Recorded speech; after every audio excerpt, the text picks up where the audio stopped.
はい、どうもこんにちは、私です。今日はですね、この間紹介したニットに引き続いてラフ・シモンズのスウェットシャツについても紹介していこうと思います。で、見てわかる通りまだタグがついている新品状態でして、これはですね22年秋冬のアイテムなんですけれども、今年の夏のセールに余っていたものがあって、それで安く手に入れることができたので、夏の間寝かせてそろそろ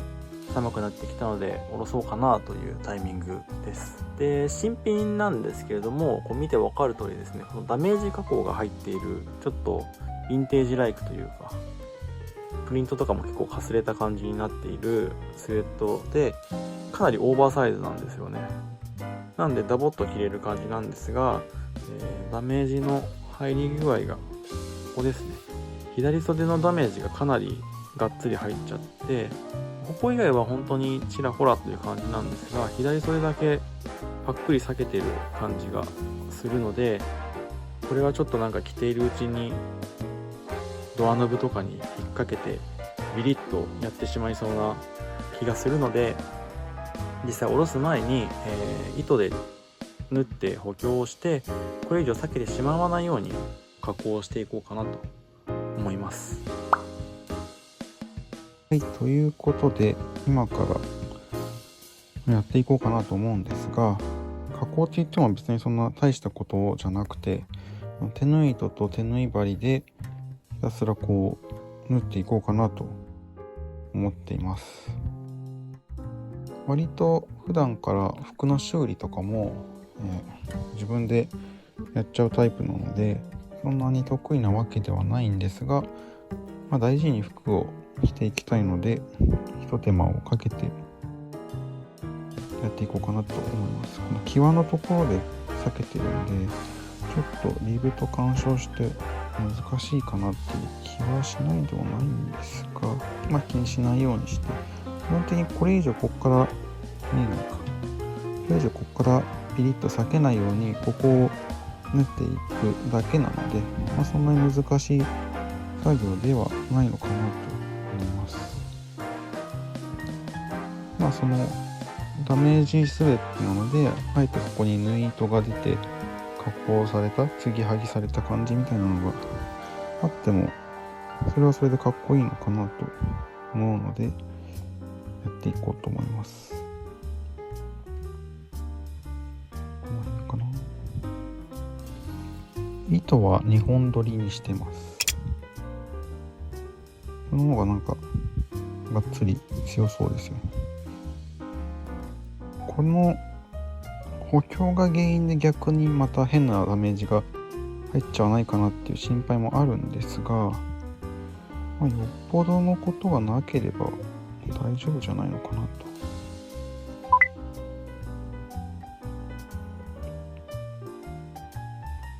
変なところだったかな。そんなことない。で、人によってはデザイナーの提案した状態に手を加えるということをあんまり良くないって思う人もいるのかもしれないんですが、私はそれよりもなるべく長く服を着てあげたいなと思うタイプなので、割とこういう加工とかの作業はやっちゃうタイプですかね。例えばニットとかにも襟についているタグとかも割と買ってすぐに外しちゃうタイプです。あれが原因で穴が開いちゃったりすると思うので、そうなる前に外しますね。 T シャツとかもそうですね。リブについてる位置が悪かったりすると、洗濯だったり、普通に着ているだけでもこう穴が開く原因になっちゃったりしそうなやつがあるので、そういうのは普通に外しますね。特にマルジェラの四つ糸とかそうじゃないですか。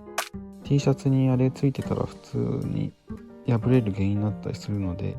それも含めて別にマルジェラだよって思う人もいると思うんですが、私はあんまりこの四つ糸が出ていることもそんなにものによる、それがデザインの一部になっている服だったら外さないんですが、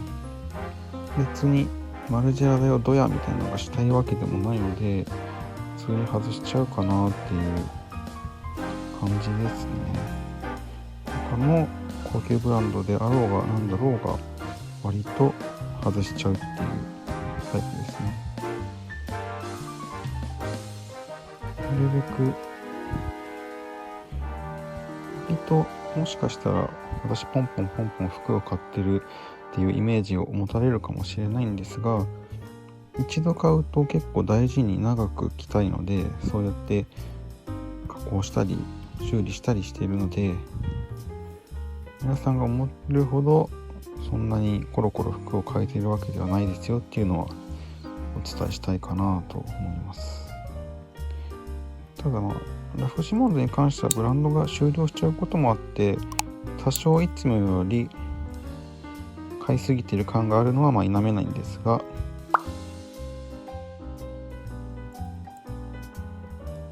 気づくと画角から外れちゃってて嫌になります。喋りながら動画を撮るってすごい難しいなって最近痛感します。やっぱり YouTuber の人ってすごいんだなっていうのは、私みたいに趣味とか片手間でやっている人と違って、なりわいとしてやっている人は本当にすごいなと思いますね。このアイテム割とセールで買えたよってお話ししたかと思うんですが、ですね、去年の秋冬のアイテムで出た当初は確か定価が11万円ぐらいするのかな。スウェットに11万って高すぎるだろうと思って当時は買えなかったんですが、それでもやっぱりファンの方はポンポンその11万円とかでも買っていて売り切れたりしてたので、いやすごいなぁとは思って見ていたんですが、ただ他のサイトとかいろんなとこでは割とやっぱり高いって同じように感じる方がいらっしゃったのか、余ってるところもあってですね、でって思っていたところにサマーセールですかね、もう真夏で暑かったので去年の秋冬物がさらにお値段が下がっているっていう状況の中で、このスウェットも余っていてですね、ガクンと下がったその直後すぐに見つけることができたので、かなりお安い値段で買えたんですよね。同じ値段でもしあったら多分他の方もこの値段だったら買えるっていうことですぐ買われてしまっていた気はするんですが、ラスト1点だったかなのマイサイズを買うことができました。サイズってお伝えしましたっけ。これサイズ1、2っていう展開がある中の1の方ですね。それでもすっごい大きいダボっとしたサイズ感なんで、日本人だったらサイズ1で十分だよなっていう感じのサイズ感になってます。よいしょ。これぐらいいいのかな。ちゃんと見えてるのかな。自分今撮ってる時画面がちゃんと見れない状態なので、手元がちゃんと皆さんに見えていればいいんですが、今両端をちょんちょんと塗ってみました。で裏返した時にどうですかね。これ以上は避けていかないような気がします。ここも閉じた方がいいのかな。でもそしたらせっかくのあれがなくなっちゃいますかね。閉じてその縫い目の跡をギザギザで縫い跡を残してあげる感じも可愛い気はしないでもないんですが、どうでしょうね。一旦は、せっかくここ空いてるっていう仕様なので一回それ楽しんでみてですかね。裏も結構開いちゃってるな。多分これダメージは手作業でやってるんで一点一点ダメージ具合の個体差は結構あるんだろうなっていう気はします。この際で開けるのやめてほしかったですね。もうちょっと文句言ってもしょうがないんですけどの方がかっこよくないかなって。そんなことないですか。こっちも縫った方がいいかな。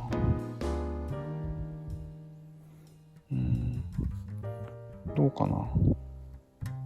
ここっちもちょっと縫っときますか。なんか気になり始めたら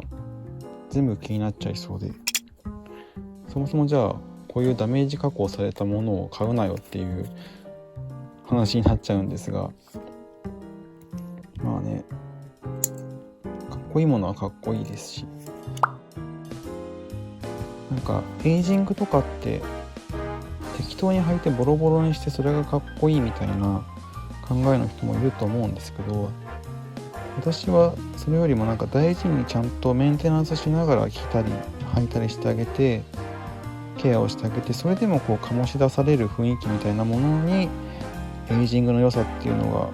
が現れてくるんじゃないのかなと思うタイプなので、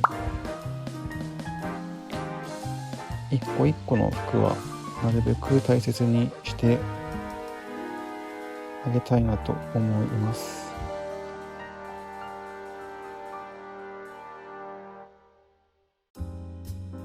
じゃあこっちもなんかちょっと意外とダメージの広がりが大きいので練っておこうと思います。まあね、大体で気持ちでいいと思うんで、こういうのは。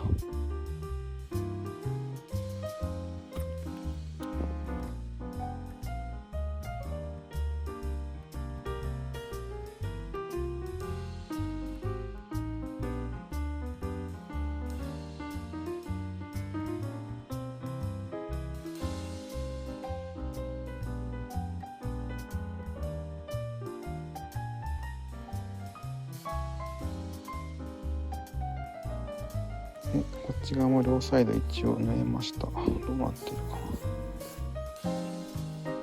な。どうだろう。さっきよりかはなんか抑えめになりましたよね。さっきはもうベロンって感じだったけど、細れちゃってるのは気になるけど、まあ